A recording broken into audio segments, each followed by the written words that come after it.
Alright guys, in this little bonus video I want to show you the setup that we use for our outboard synthesizers and how we make that work in our studio.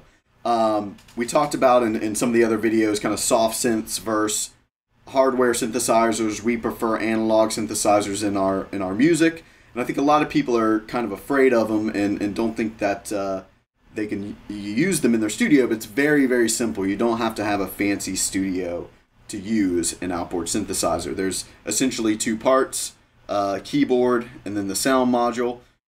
If you already have a MIDI controller, you can get just the sound module versions, so a little less expensive. And there's really just two things that we need to plug in, because there's two ways you can do it. You can record it like an instrument, just like you would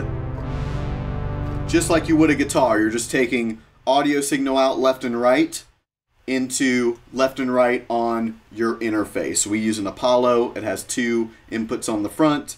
Simple as that.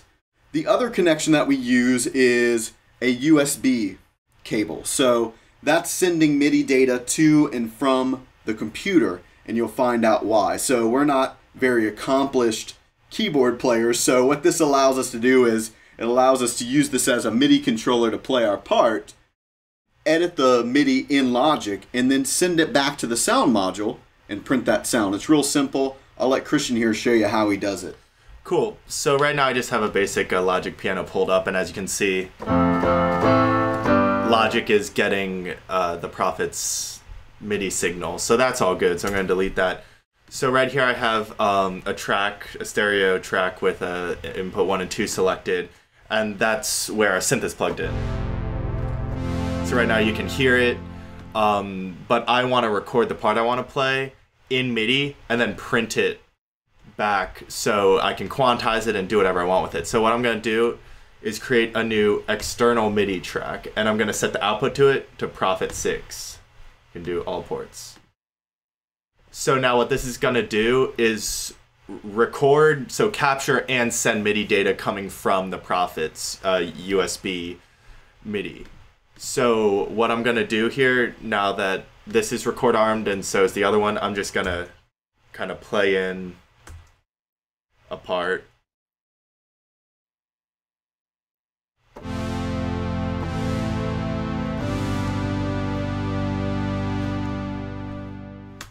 Cool. And I'm going to delete this audio because I just did that so I could listen to it while I was playing it. But this is all I wanted, is this MIDI data right here. So now I have it, and I can kind of do whatever I want with it. As you can hear the Prophet, make noise as I'm moving it around. Like if I want to add, another note up here, I can do that, and I can edit it as much as I want. And then when I quantize it and think it's ready and think the part's perfect, I go back and just hit record, and as you'll see, the Prophet will play this part and I'll capture it.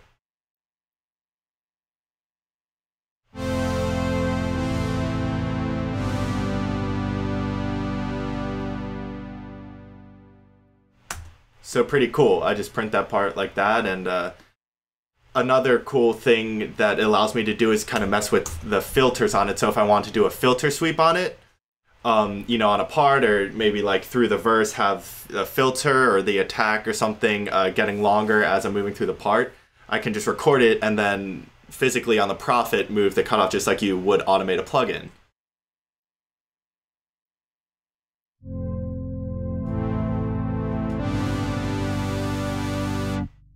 So pretty cool, and it's really inspiring and fun to play with.